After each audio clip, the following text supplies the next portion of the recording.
Want to stay up to date with everything that's happening on the show? Or do you have a story that you'd like to submit for one of our Listener Stories episodes? You can get in touch with the show via the website at www.hauntedukpodcast.com, on Instagram at hauntedukpodcast, on X at hauntedukpod, or you can email us at contactus@hauntedukpodcast.com. We're also on Facebook and TikTok.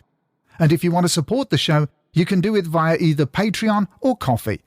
Both platforms have exactly the same content, but work in slightly different ways.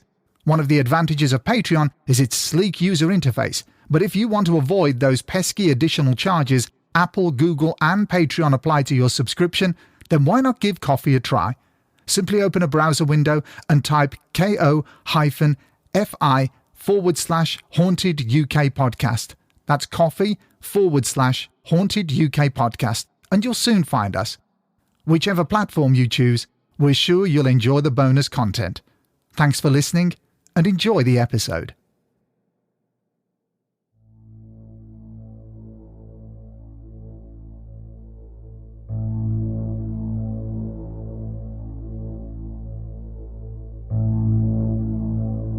My lungs collapsed, and I required an emergency tracheostomy and multiple surgeries. A number of times my heart stopped for minutes at a time. In one particular incident, I was rushed into emergency surgery. My poor mother asked the surgeon if I would survive. As the surgeon took me from my mother, he said, "Put her son into my hands and into the hands of fate."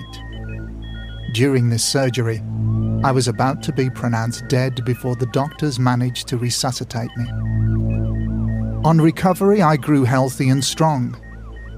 Fast forward to my travels, though, and the strange events start to become apparent.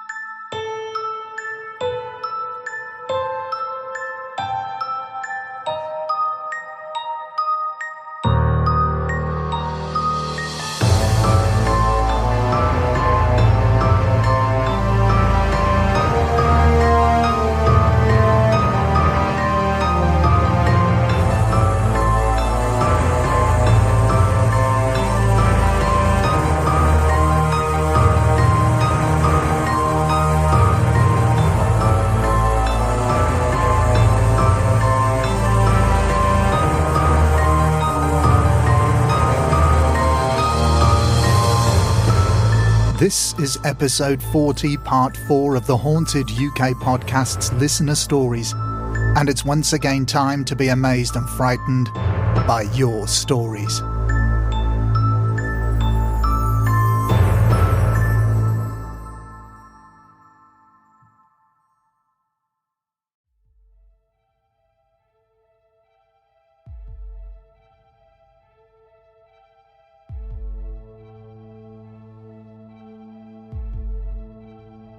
As usual, the response from all of you fantastic listeners has been phenomenal. So many stories, so many experiences, so many elements of the paranormal, and all brilliant.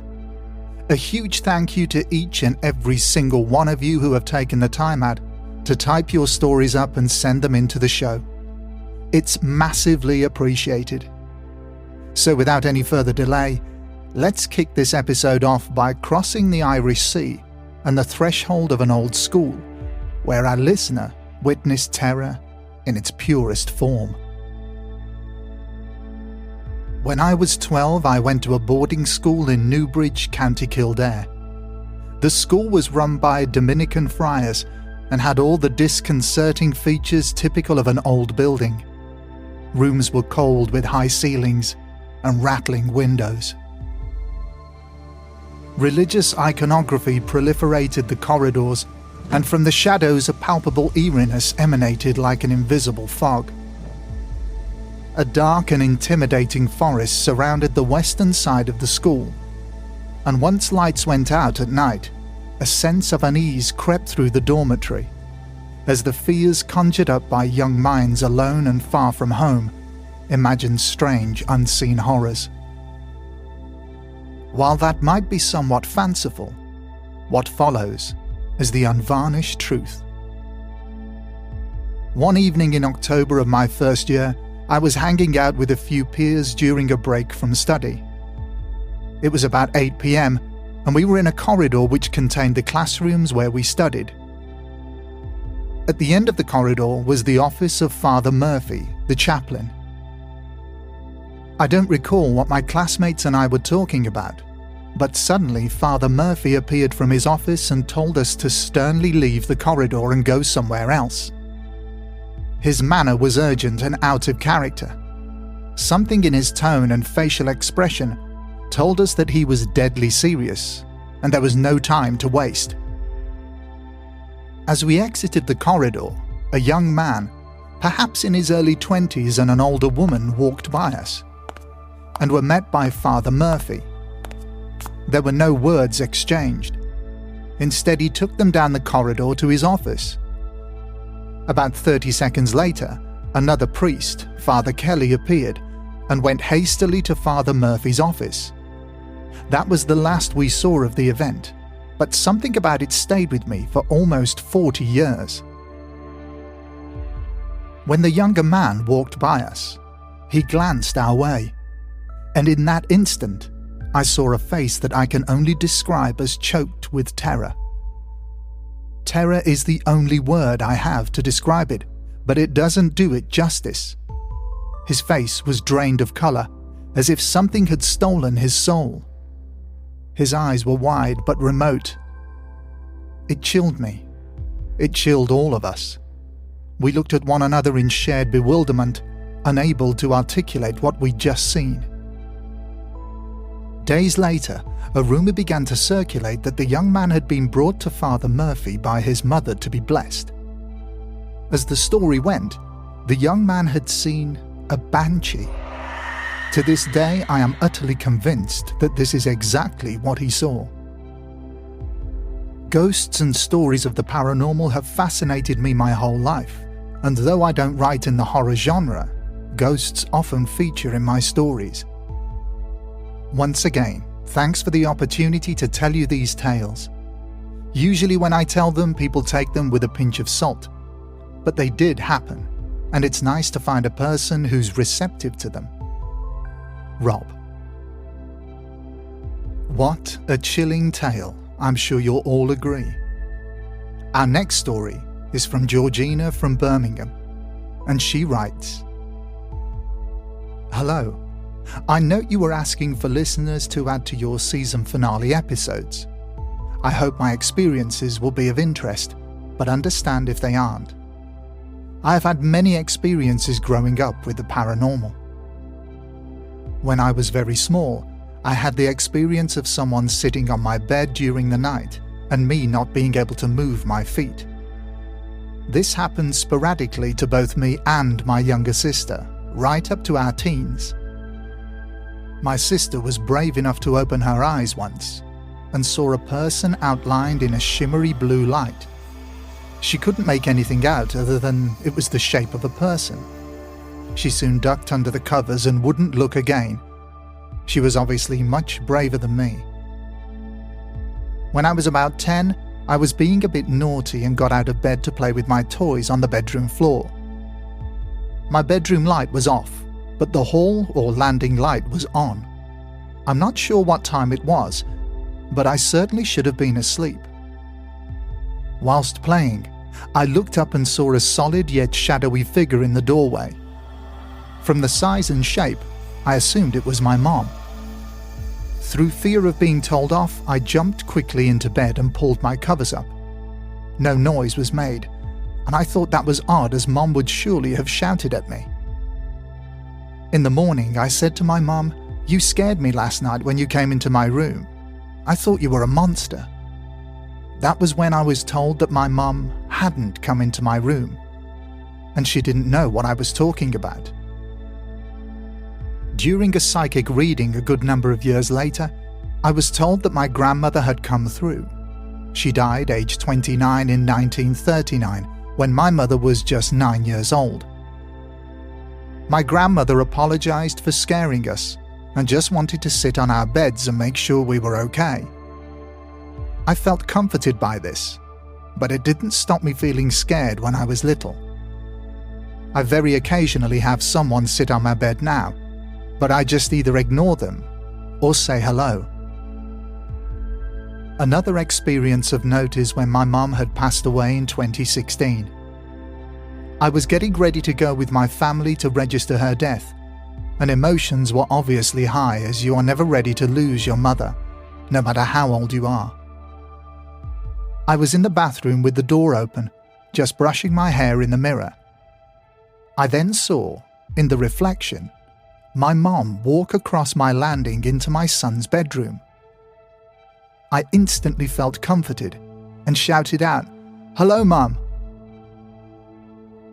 I have also had premonition dreams, but these seemed to be me actually living out the event as it was happening. One was a few years ago when we were having trouble with rats in the garden. They were trying to get into the house. They'd been uprooted by some major building works being undertaken locally and were obviously trying to find a new place to nest.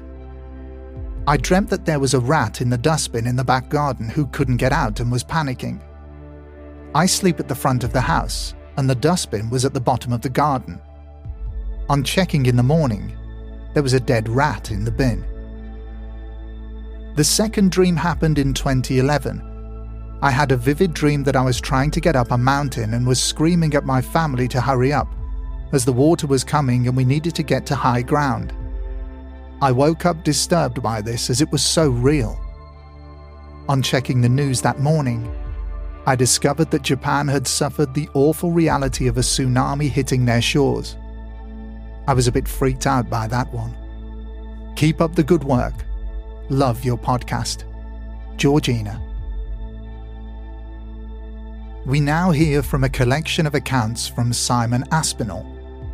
Let's go back to when Simon was just 7 years old, where his fascinating and often jaw-dropping experiences with the supernatural first begin to materialize, with terrifying clarity. My name is Simon, and I live in Norfolk. Over the years, I've lived in houses at least 100 years old, and have experienced several odd and what I think are paranormal experiences. I'm very open-minded and follow pagan heathen beliefs. The first experience. I was about 7 when I was living in a terraced house, which was about 110 years old. At night, in my back bedroom, I would wake frequently. The room would be freezing cold, like someone had left the window fully open on a frosty December night, even in the summer, and the air would be permeated with this dense smell of pipe smoke. Sitting up in this, trying to make sense of the room and shivering, I would slowly properly open my eyes, and as they focused, what was revealed to me would make my hair stand on end. There in the corner of my room, sitting in my chair, was a soldier smiling at me, who would then continue cleaning a rifle and sharpening a bayonet.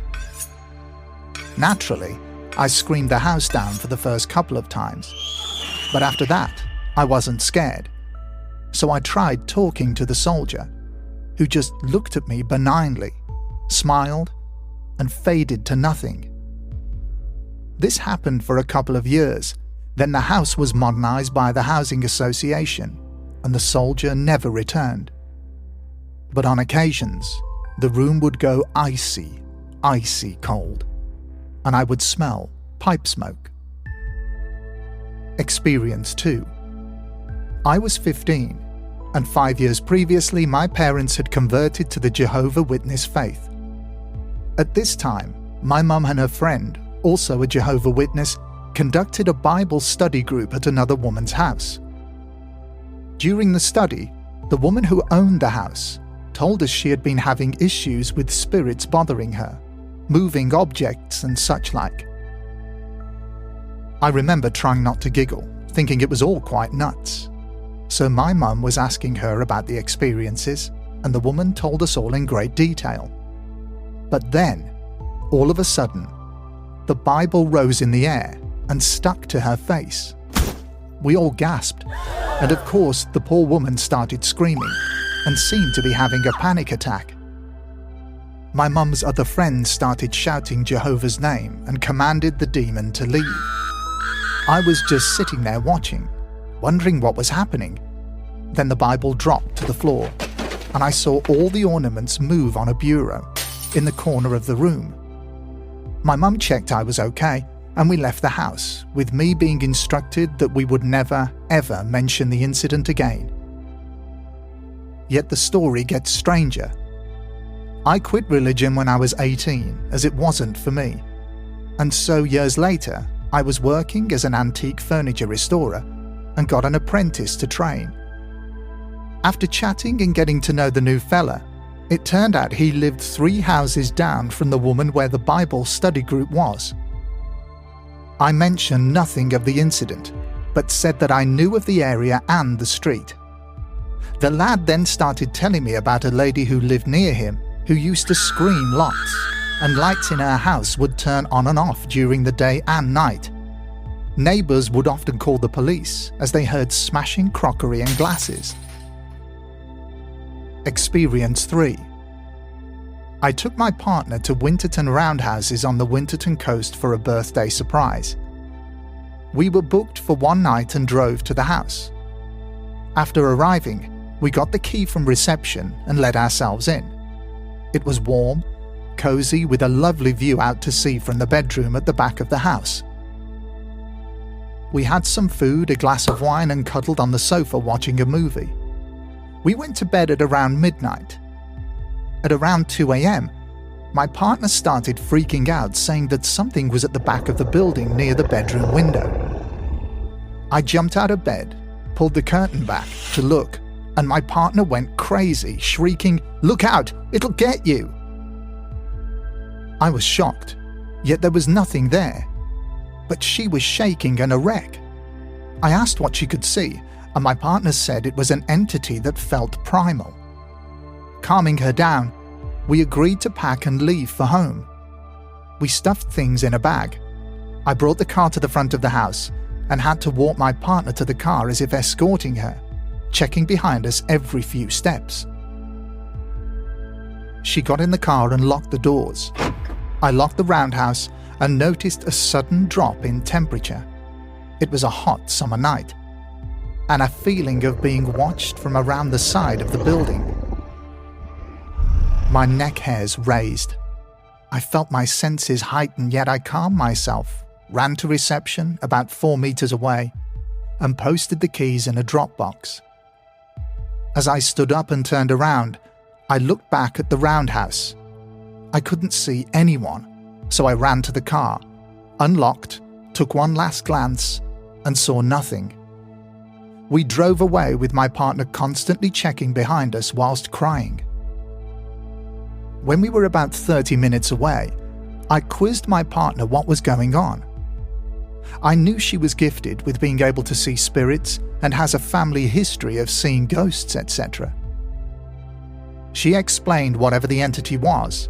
It was outside that bedroom, and it wanted to harm us. It felt like a predatory primal force. No image as such, just a feeling of hate, anger, and hurt. After we arrived home, my partner slept for 15 hours straight. I checked on her regularly, and she was fine. No temperature or screaming, just restful sleep. We have never spoken about this event, but my partner told me she's had terrible paranormal experiences near that area when she was in her 20s and 30s when friends arranged camping trips there. Hope you find these experiences interesting. Kind regards, Simon Aspinall. I asked Simon about his other paranormal experiences, and he didn't disappoint. Simon continues. Unfortunate accident. I was living on my own, and on a Friday once a month a couple of mates would come over for drinks and a takeaway before heading to the local. So one Friday evening, I was waiting to collect our takeaway order when there was a screech of tyres and a crash. I looked outside and saw a car had crashed into a wall. Another guy and I ran outside to offer assistance. The car was driven by a man roughly in his mid-40s with a woman in the back and a younger woman in her 20s seated in the passenger seat. After asking if everyone was okay, the younger woman was fine, but the older woman was unconscious, as was the fella. I called 999 and tried to help the woman. She was breathing and I could feel her pulse. I spoke to her and she opened her eyes and started to respond. I sat with her, holding her hand until the ambulance arrived. Soon the emergency services arrived. We gave statements to the police. I picked up my cold takeaway and went home. The next morning, I was having breakfast with the lads at a local cafe, just a short distance from the takeaway and the previous night's accident. Nursing our hangovers, we ate our breakfasts and asked for the bill. After we settled up, the cafe owner said to me, "Did the man come and see you?" I asked, "What man?" And he replied that a guy in his mid-40s, dressed nicely, said he wanted to thank you for being kind and for helping his family last night. I had no clue what was going on. My friend said, "It's the guy from last night in the accident. They finally come back to the scene to see you." We left the cafe to walk to my house. We passed the crash site and I thought about the family.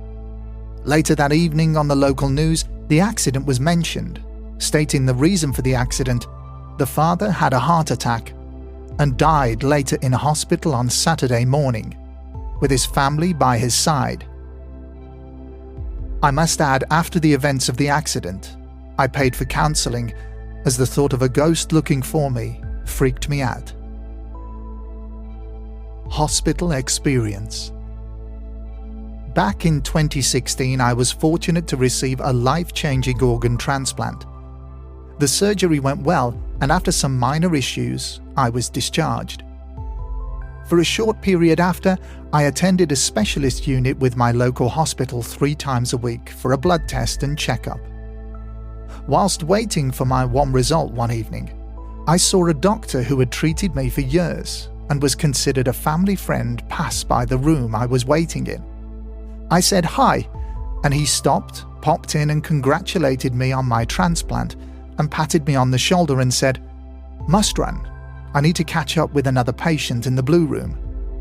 I said goodbye, and as he left the room he turned and said, "You deserve that transplant after the hell you've been through," then left. About 1 hour later, the nurse came back and discussed my result. She said I had made amazing progress and only needed monthly blood tests. I was so happy and relieved. Then her demeanour changed, and she asked if I knew a certain doctor. Realising who she was talking about, I said, "Yes, of course, he's a close family friend. I saw him earlier actually in the waiting room." The nurse replied, "Well, unfortunately that's not possible. I'm sorry to say that he died in his sleep this afternoon at home." I was medicated, but was working and driving. I wasn't seeing things. After this, I went round to the treatment area I had attended for 12 years and saw my 2 friends who received their treatment at the same time. They were on the transplant waiting list. I mentioned I had seen the doctor in question, and they nodded yes, and that he had walked through the doors of this very room. In fact, he said, "Hello, don't give up. Your time will be very soon," and hugged them both. I couldn't believe it. We had all seen him. We were certain of it. What's more, to make things even stranger, both individuals got called for transplants within hours of each other 2 weeks later. Sadly, a terrible road traffic collision had occurred with multiple fatalities. As a result of this awful tragedy, both friends had their transplants and now have full active lives again. At least something positive came out of something very tragic. I understand these encounters with the doctor as him taking one last check of his patients before the afterlife, safe in the knowledge that everything is okay, so he was free to move on. Hope you enjoy these accounts of my experiences. Simon. And now on to Helen with her thoughts on her psychic ability and the frightening fleeting moments and glimpses of the paranormal she has experienced. Growing up, I have had spirits follow me. There is a photo of me as a baby with a lady behind me in the then family home. In the home I grew up in, which is a few doors away, it was not a happy home. Arguments and physical abuse, which you may say could have contributed to my experiences there. I'll let you decide. I have heard my name there. Doors opening, smells, things disappearing. I cannot tell you the number of times I slept on my parents' floor due to the occurrences in my room. One night, though, I saw a boy. I remember it to this day. He jumped back and forth from behind my bedroom door. Bathed in moonlight, he just kept waving at me. Absolutely terrified, I screamed for my dad. The one event that will stick with me until the day I die is this. It was early evening. I was about 18 or so watching TV. Our living room is long, so the two bedrooms, my bedroom and the spare bedroom, run parallel across the top. Suddenly there was an enormous bang, so big in fact that the ceiling light shook. Immediately, I thought burglars, so I sat there terrified thinking, I'm not going out of this living room, they can just come and find me. So, I waited, and nothing.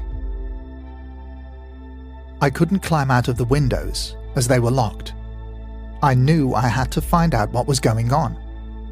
So I opened the living room door, sneaked around, slammed doors and opened them, etc.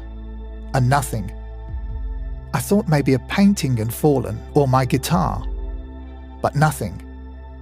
I even jumped to recreate the bang, but I wasn't heavy enough. When my parents returned home, I told them, and they brushed it off as usual, as this type of thing seemed to happen when I was alone.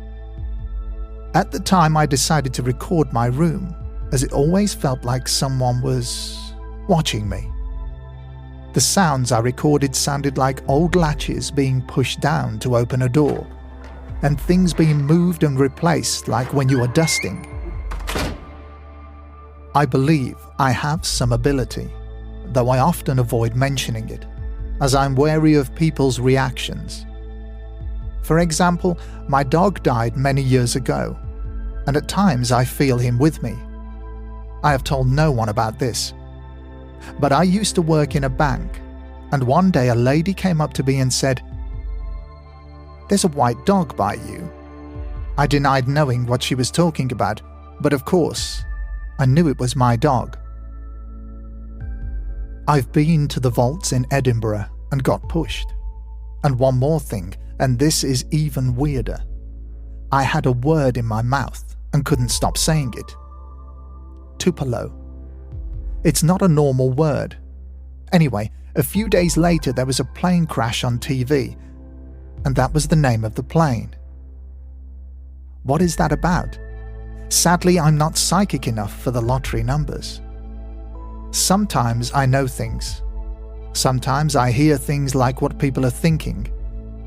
Perhaps I'm just very intuitive, but I do not believe I am outright psychic as such. I wonder about that house, and would love to know if the people that live there now have experienced anything. There are more events, but I won't bore you with them. However, growing up, I've always felt protected, or at least not alone. Helen.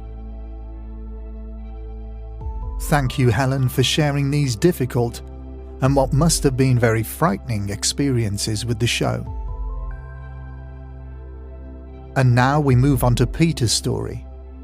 Take a deep breath for this one, as we enter a household where most people want to exit quite quickly. Hello, I hope this email finds you well and just wanted to say that although I'm new to your podcast, I absolutely love it and can't wait to get through all of the episodes. Knowing that you read listener stories, I thought you might be interested in events that took place a few years ago in an East Midlands city. In 2009, a friend and I decided to rent a place together, as we were both about to turn 25 and living with our parents. We were both pretty low on funds, so we ended up opting for a Victorian terrace near the city centre. The house, whilst ideally located for bars and shops, was pretty run down in many ways, with its tarnished huge rooms and dark, dank cellar. I was always interested in the supernatural as a child, but grew sceptical the older that I got. On the night we moved in, our parents were there helping us with our belongings. My dad, who had never spoken about ghosts before, or at least never gave me the impression that he believed in them, came out of a bedroom, which was to become my friend's room. Looking perplexed, serious and quite grave, he told me that he'd been looking out of the window at the back garden and could clearly see someone stood behind him in the reflection of the window. He said he turned to find nobody there, and the rest of us were downstairs at the time. I was taken aback at how serious my dad was about it, and he isn't the type to make something up like that. The first strange thing I can remember experiencing was on the first night I slept there. I was in bed at night. I'd just turned the light off and was about to go to sleep. Almost instantly after the light went off, I could hear very clearly the sound of furniture being moved around in the empty room below. It sounded like there was more than one person making the noise. I was petrified, as I knew my friend was in bed and there should have been nobody else in the house. We knew the neighbour through a mutual friend. He was a single male, and when I asked him about the noise the next day, he said he was in bed at a time before me. The house the other side was empty at the time. The noise continued until I eventually fell asleep. There were 2 sitting rooms in the house, one in the middle between the entrance hall and the kitchen, and one at the front. The middle room had a TV aerial port, so we put the sofas and settees in there. That room was eerie. I can remember the first Saturday night I lived there, feeling very uneasy watching television whilst alone, like there was a presence with me. My friend and I both booked a week off work for the first week we lived there, to settle in and buy some stuff to decorate it. We were getting ready to walk into town one afternoon, and my friend nipped to the toilet before we left. I sat in an armchair that was in the corner of that unsettling middle room. This old armchair came with the house. Sitting down, I gasped in shock and horror as the chair was soaking wet through. It was as wet as if it had been dragged out of a river. My friend and I were completely baffled. There was no sign of a leak above, and neither of us had poured water over it. We left for the shops, more than unnerved, and returned within the hour. To our surprise, the chair was now completely bone dry, as if it had never been wet in the first place. In the weeks following this, a few other strange things occurred. On many occasions, our keys, wallets, or mobile phones would disappear. Mine was never far away from my hand normally. I'd look all over for ages with no success, but just as I would give up all hope, my phone would turn up balanced precariously on a step on the stairs. A really obvious place that you couldn't have missed, if it had been there all along. The cellar was an absolute no-go zone for us. Occasionally, we would put junk down there which we wanted out of the way, but there was a very intense atmosphere down there.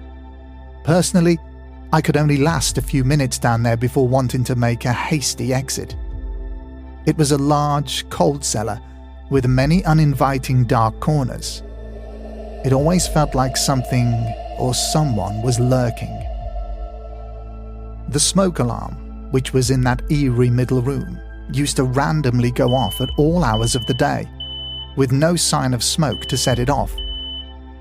In one particularly scary incident, I can remember my friend and I were in our separate rooms relaxing one evening. Rather stupidly, we had taken the battery out of the alarm earlier in the day to stop its random alarms. Sure enough, that evening, we both heard the sound of the batteryless alarms sounding off. We met on the landing and went downstairs together to investigate. When we got to the middle room, it stopped, and we found the alarm on the table with the battery next to it. Eventually, we got a company to come out to fit an aerial in the front room. It had a much better atmosphere in there, and I felt comfortable on my own at night. However, whenever I went into the kitchen, landing, stairs, or that middle room, I still felt an uneasiness, as did my friend. We seemed to get used to this, and the house soon turned into a place for social gatherings at the weekends with our other friends. When our landlady came round for our 12-month inspection, we told her about the strange occurrences in the house. She told us that she had never lived in the house, and she had bought it around 10 years previously to rent out. She said that the house had been empty for a while when she purchased it. It had apparently been used as a brothel and a drugs den for many years. She told us that the walls were painted black in some rooms when she got it, and there were scorch marks in places where people had lit fires. We'd forgotten about past events and got on with life in there, but things seemed to step up when my friend's girlfriend partially moved in. She started saying that she could hear knocking on the walls at night, and that she'd woken in the night to feeling someone was stood at the end of their bed on more than one occasion. Then there was the night I was woken up. I was fast asleep in my bed when I felt myself wake up suddenly and sit up.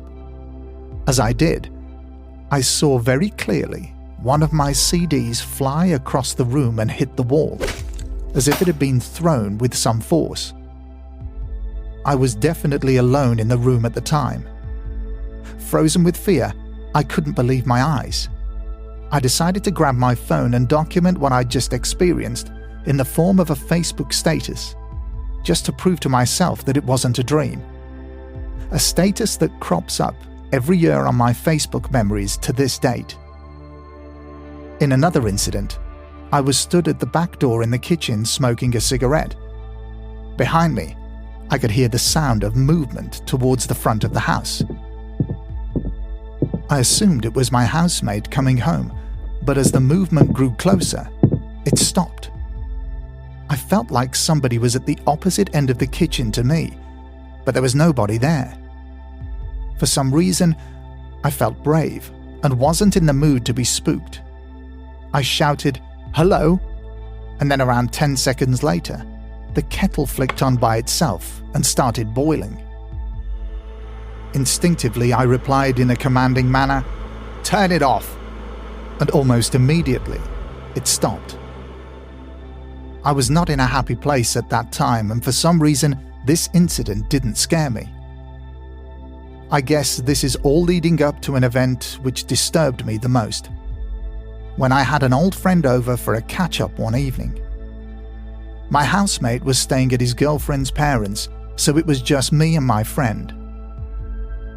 We'd been sitting there listening to music and chatting in the front room.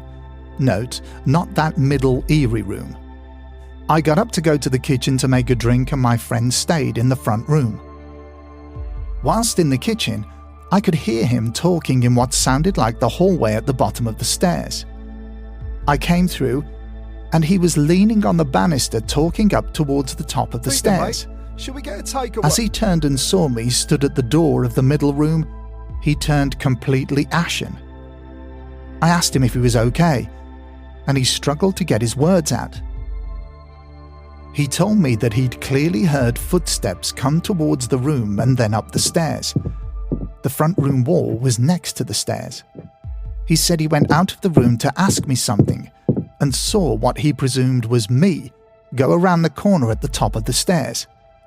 I didn't see anything myself that night, but the look on my friend's face when he realized it wasn't me going up the stairs is the scariest thing I've ever seen in that house. It still sends shivers down my spine.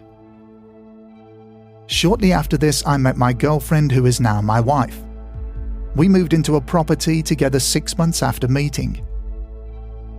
She is a complete non-believer to this day, but always stands by that the house had a very uneasy atmosphere that she couldn't explain. Once I left her in the house while I went to work. My housemate was also out. She said that she had the feeling that somebody else was in the house watching her every move and couldn't last longer than an hour in there alone. We've since lived in various houses together and never experienced anything. We bought a Victorian house 2 years ago, and I anticipated a similar atmosphere to the old one I shared with my friend, given the age. But thankfully, it's a happy, welcoming family home. I hope that my story is of interest to you.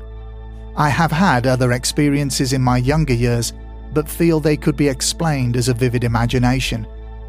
The events that happened in this house was over a 2.5-year period and were experienced by multiple people, and I have no explanation.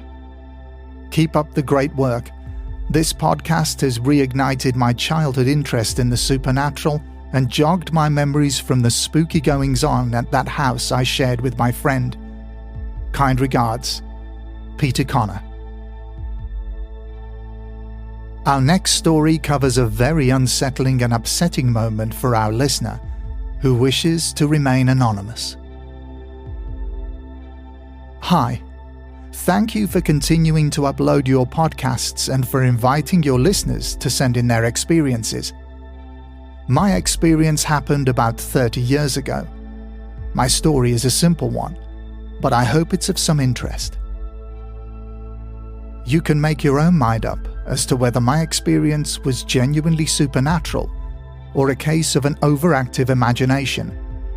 I know what I experienced. My story starts with the death of my grandfather in the late 90s. His death was a peaceful one. He had accepted his end and passed away in hospital. My grandma and mother had visited him in hospital that day, and knowing he did not have long, said his goodbyes. My grandparents lived just under 10 miles away from us, my mum and me, on the 16th floor of a block of flats. I will need to describe the layout of the flat to set the scene. You enter the flat into a small, narrow, and dark hallway. It turns right at the end and opens into a foyer space where the bedrooms, bathroom, kitchen, and living room lead off. My granddad was not a particularly good man and abused all 3 of his children and his grandchildren, so being alone with him was not the happy time it should have been. I didn't look forward to visiting, so was unashamedly relieved when he passed away. Any sorrow I felt was for my grandma's loss. Fast forward several weeks later, I was picking up my grandma and sitting in the car about to set off from her flat when she commented that she could not remember if she'd locked the front door. Being the dutiful granddaughter, I took her key and said I would go up and check the door was locked. I re-entered the block of flats and rode to the 16th floor. Trying the handle, it was indeed locked. I thought I would check the flat and make sure the lights were off, plugs turned off, etc. I turned the key to unlock the door, pulled down the handle, and started to open the door. Immediately, I was frozen to the spot with a fear that was so paralyzing, it was like hitting a brick wall, and seemed an eternity before I could breathe or move. Such was the feeling of dread, I had no doubt that if I opened the door, I would see my grandfather stood at the end of the hall waiting for me. I could see him in my mind's eye. I didn't have to open the door to know that he was there. I slammed the door, locked it, and bolted. Without looking back, I flew down the fire escape steps and didn't stop until I reached the 10th floor. I re-entered the lift foyer and pressed for the lift, and to my relief it came from the ground floor. Reaching my car, I was a little calmer and more composed. Telling my grandma all was well, we set off for home. This experience has stayed with me for the last 30 plus years. At the time this event took place, I was in my early 20s, headstrong with a level of confidence. Until that point, I hadn't really given the supernatural a great deal of thought, and like anybody else, I liked a good ghost story. But that's all it was to me. A story. Kind regards. This sounds like such a visceral, frightening moment. Again, thank you so much for sharing with the show. And now we hear Sharon's strange tale from her childhood. Sharon writes, "Hi Steve. I just wanted to share my story with you for your podcast. My name is Sharon, and a long time ago when I was a little girl, I think my parents said that I was 3 at the time, I said to my mum and dad that a beautiful lady would come and sit on the end of my bed at night and read me a story to help me sleep. My parents said that near enough every day, I would say the same thing. Now, we had a dog at the time who would often go into my bedroom, and one day when my dad was in my room, he said that our dog, Butte, had gone into my room following him. Butte then stopped dead in the middle of the room, and then bolted back down the stairs. When my dad found her, she was shaking in the corner of the living room. Something had really scared her. He said that she seemed petrified. Sadly, Butte never went in my room after that day. Eventually, after some months, I stopped talking about the lady. Some years later, I went to my mum and dad and said, 'Mum, Dad, that lady is back.' My parents were total skeptics, and they always said that everything had a logical explanation. But my dad said he could feel the hairs on the back of his neck stand on end when I mentioned the lady again. He said there was no logical explanation that he could think of. I remember absolutely nothing of this. Maybe just a child's overactive imagination, but it was strange that our dog reacted the way she did. Keep up the great work. I love listening to all the stories. All the best. Sharon." Now folks, it's time for the grand finale of this episode. Press pause. Make yourself a cup of cocoa. Get comfortable, because this story is such an unusual and interesting one. It'll make you ponder and wonder about the journey of the soul. This is The Protector. Hi Steve. I found your podcast recently and have been binge listening on my night dog walks. There is something creepy and peaceful about walking through the jungle paths with the dogs in the middle of the night, listening to ghost stories. I felt I could share this with you and the listeners if you see fit. This is not something I have shared with many, as it seems to be quite unbelievable and has been dismissed when sharing it previously. It's important to have a little backstory for this to make sense, so bear with me before we get into the meat of these experiences. As an infant, I was very unwell. As a result, I spent much of my early life at Great Ormond Street Hospital in London. My lungs collapsed, and I required an emergency tracheostomy and multiple surgeries. A number of times, my heart stopped for minutes at a time. In one particular incident, I was rushed into emergency surgery. My poor mother asked the surgeon if I would survive.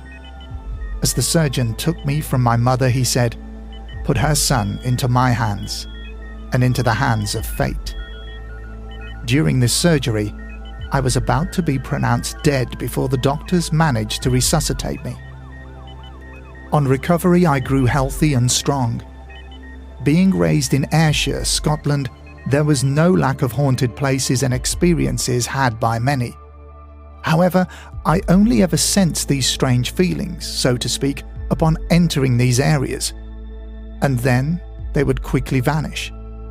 So let's fast forward to the beginning of my travels. I was very fortunate that post-university, I landed a job which has me traveling all over the world, meeting many different cultures and people. And so, the strange events started to become more apparent. On a job on the island of Songo Songo, Tanzania, I was having a drink in a local tribal village with some of the guys I was working with. An old man I could only describe as a witch doctor approached us. Sitting down beside me, he placed a hand on my shoulder. Immediately, he closed his eyes and took a deep breath and smiled widely. "You are Protector," he said to me, looking at me steadily. He then left, promptly returning with a young boy and his young mother, who were guided by him to sit beside me. I asked one of the local guys what was happening. Upon inquiry, the old man apparently said that I had been to the spirit world, and I am a safe person for those tormented. I didn't think much of this, just an odd interaction. But when I went to leave later that night, the young boy hugged my arm and didn't want me to leave. The old man spoke to him, and looking very sad, he let me go and I left. This was the first of situations like this. In Iran, I was sitting in the hotel lobby waiting to be picked up. An imam approached me and asked if he could sit with me. I love learning about new cultures and religions, so of course I agreed. After talking with me for around 15 minutes, he looked me dead in the eye and said, "Shukran. You keep those around you safe. I feel at peace sitting with you." I asked what he meant, and he followed up by explaining that because I had passed and returned, ill-intentioned spirits cannot affect those with me. This one freaked me out a little. He had no way of knowing my history. I was wearing a high-collared top which covered the scar on my neck, and I certainly hadn't told him. Singapore. Outside a Buddhist temple, a monk walked up and hugged me tight, held my face, looked deep into my eyes and said, "You give peace to those disturbed by the other side. Thank you for coming back." As this was the third time I had been told something like this, I was a little more freaked out. And so it continued. I had a similar encounter with a Catholic priest when I was interviewed before marrying my wife. He simply said, "It's rare to meet someone who protects the fearful without even knowing it." At this time, I explained my past encounters to him, and he shared that although we don't fully understand it, some people are gifted with the ability to protect after dying and coming back. There have been a number of occasions that I could see this potentially being the case, some less impactful. Edinburgh ghost tours. I ended up with two strangers hanging off my arms as they seemingly weren't scared when they were touching me. And camping, where people we had just met would sit close to me because it made them feel safer and calm in the dark. And others more impactful, like the young boy in Tanzania and the imam in Iran. As freaky as all of this is, I didn't think too much about it. This was until I was doing a job in Kurdistan, Iraq. I was staying in a temporary housing, basically a camp of converted shipping containers placed in the mountains. Late one night, I was half asleep and heard raised voices just outside.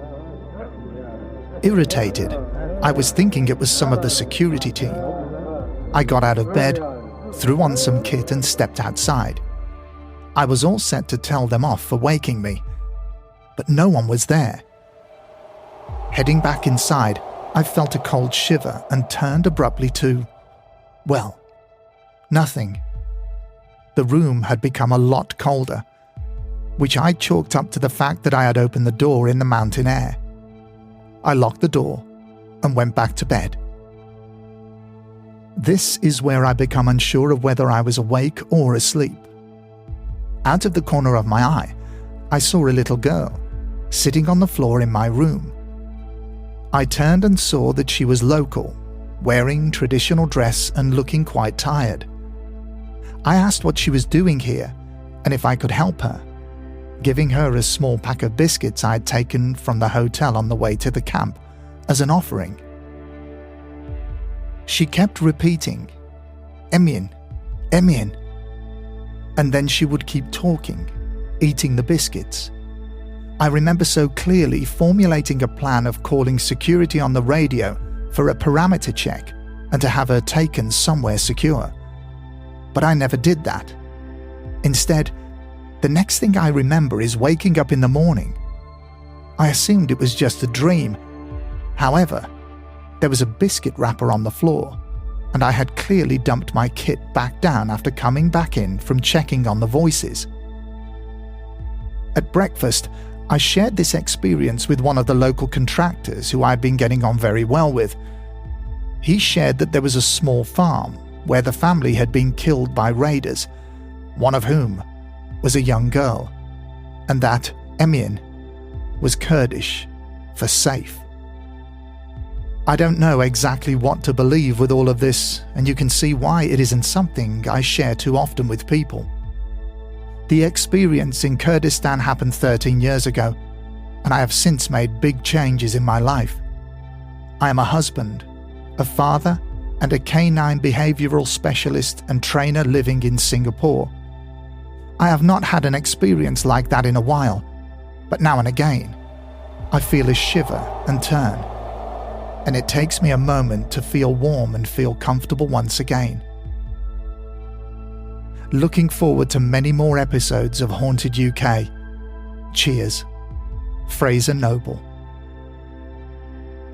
And that, I'm afraid, is the end of this week's listeners' stories. I think you'll all agree that these stories are all quite astonishing and at times thought-provoking. And if you have any thoughts, theories, or similar experiences to any of these stories, then we would love to hear from you. Let us know on Twitter at HauntedUKPod, include the hashtag HauntedUKPodcast, and we could start a conversation going. Alternatively, let us know on Instagram at HauntedUKPodcast. Drop us a message or even a voice note. We love hearing your stories and opinions. A massive thank you to everyone who has kindly shared their experiences in this episode. It's hugely appreciated, and I'm tremendously grateful. Alas, this is the penultimate collection of this season's listener stories, but we still have one more collection to go, and they're definitely worth waiting for. In the meantime, be careful the next time you visit a seemingly ordinary Victorian terrace. You dash upstairs, meander into a room, glimpse out of the window, and you see something. You think it's the outline of a figure, but you're not quite sure. You look carefully, but you realize, in that dark space of the window, that it's only you staring back. You breathe a sigh of relief, and you wonder what kind of soul you are. A protector?